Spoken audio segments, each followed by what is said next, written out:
दोस्तों नमस्कार, मेरा नाम है अनूप आकाश वर्मा और आप देख रहे हैं द रिपोर्टर हिंदी। उत्तर प्रदेश के लखीमपुर में चंद्रशेखर आजाद की हालिया रैली को अगर 2027 के विधानसभा चुनाव के संदर्भ में देखा जाए तो ये केवल एक राजनीतिक सभा नहीं बल्कि एक उभरते सामाजिक राजनीतिक आंदोलन का संकेत भी मानी जा सकती, क्योंकि इस रैली में जिस तरह का प्रतीकात्मक और भावनात्मक संदेश दिया गया, जैसे एक साधारण युवक को मंच पर बुलाकर ये गरीबों का मंच है कहना चंद्रशेखर आजाद का उस सीधे तौर पर दलित पिछड़े और वंचित वर्ग के बीच राजनीतिक प्रतिनिधित्व की भावना को मजबूत करता है। और यही वर्ग है जो उत्तर प्रदेश की राजनीति में निर्णायक भूमिका निभाता है। आपसे वादा करता हूँ अगली मुलाकात आपसे मंच पे होगी, इतनी मेहनत करूंगा। क्या नाम है तुम्हारा? सत्यजीत राव। मंच पे आने के लिए तुम्हें बहुत जमीन की मेहनत की जरूरत नहीं, तुम मेरे भाई हो भी आ जाओ, क्या फर्क पड़ता है। ये मंच तो गरीबों का, ये तो गरीबों का मंच है, ये गरीबों का मंच है, धन्ना सेठों का मंच नहीं। जिस पे धन्ना सेठ बैठेंगे तो गरीबों का मंच है। क्या कह रहे भाई? आ जाओ, इस तरफ आ जाओ, इस तरफ आ जाओ, आ जाओ।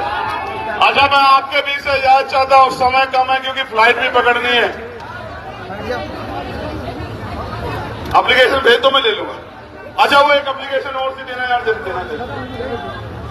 इस रैली में चंद्रशेखर आजाद ने जिस तरह से दलित पिछड़ा एकता की बात की, वो बहुजन राजनीति के उस पारंपरिक सिद्धांत को पुनर्जीवित करने की कोशिश है जिसमें कभी कांशीराम और मायावती को सत्ता तक पहुंचाया।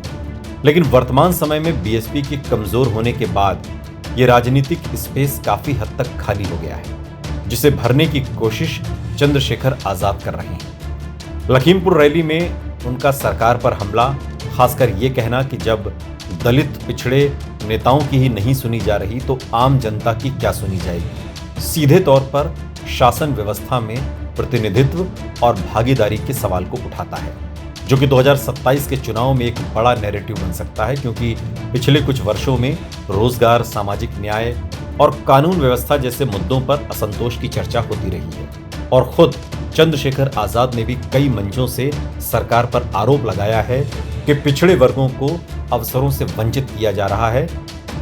इसके अलावा इस रैली में उनका संघर्ष वाला जो तेवर है, सड़क से संसद तक की लड़ाई का जो अंदाज है, उनकी राजनीतिक शैली को दर्शाता है, जो आक्रामक और आंदोलनकारी है। और यही शैली उन्हें पारंपरिक नेताओं से अलग बनाती है, खासकर युवाओं और पहली बार वोट देने वाले वर्ग के बीच।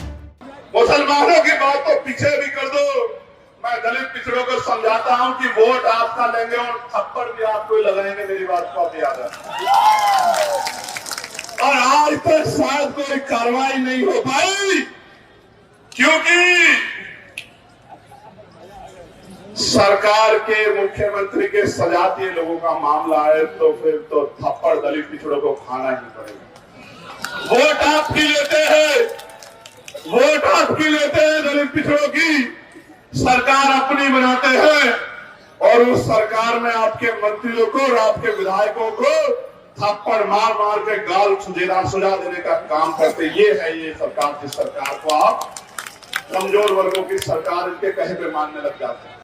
अब अगर इस रैली के चुनावी प्रभाव का विश्लेषण करें तो पश्चिमी और तराई क्षेत्र जैसे लखीमपुर खीरी, पीलीभीत, शाहजहांपुर, बरेली, सीतापुर में दलित, मुस्लिम और पिछड़ा वर्ग का मिश्रित वोट बैंक है, जहां अगर आजाद समाज पार्टी एक ठोस संगठन खड़ा कर पाती है तो वो सीधे तौर पर समाजवादी पार्टी और बहुजन समाज पार्टी के वोट बैंक में सेंध लगा सकती है, जबकि कुछ सीटों पर बीजेपी को भी अप्रत्यक्ष नुकसान या फायदा वोट कटने के कारण हो सकता है। हालांकि यथार्थ ये भी है कि आजाद समाज पार्टी अभी एक उभरती हुई पार्टी है और संगठनात्मक मजबूती, बूथ स्तर की पकड़ और संसाधनों के मामले में वो बीजेपी और सपा जैसी बड़ी पार्टियों से काफी पीछे है। इसलिए अकेले दम पर सरकार बनाना अभी कठिन दिखाई देता है, लेकिन 10-25 सीटों पर मजबूत प्रदर्शन कर किंग मेकर की भूमिका में आना पूरी तरह संभव है, खासकर अगर दलित मुस्लिम पिछड़ा समीकरण सही तरीके से बनता है। इन त्रासदियों को अभी ना जाने कितनी सदियों तक सहना है। इन त्रासदियों को अभी न जाने कितनी सदियों तक सहना है।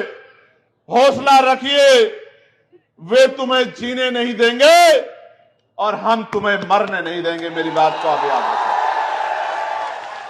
प्यारे साथियों, जब आप घर से मोटरसाइकिल पे, 4 पहिए की गाड़ी पे, पैदल जब घर से निकले होंगे, इस उम्मीद से कि हमें रैली में जाके कार्यक्रम को सफल बनाना है।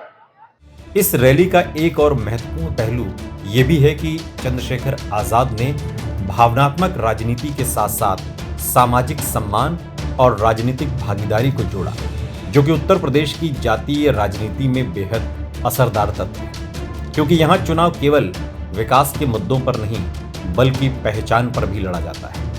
कुल मिलाकर लखीमपुर की ये रैली ये संकेत देती है कि 2027 का चुनाव केवल बीजेपी बनाम सपा नहीं रहेगा, बल्कि तीसरे विकल्प के रूप में चंद्रशेखर आजाद खुद को स्थापित करने की कोशिश कर रहे हैं। और यदि उनकी ये रणनीति जमीन पर संगठन और गठबंधन के साथ आगे बढ़ती है तो वो न सिर्फ कई सीटों पर चुनावी समीकरण बदल सकते हैं, बल्कि राज्य की राजनीति में एक स्थायी तीसरी धुरी बन सकते हैं। हालांकि इसके लिए उन्हें अपने प्रभाव को रैली में निकालकर वोट में बदलना होगा, जो किसी भी उभरती पार्टी के लिए सबसे बड़ी चुनौती है।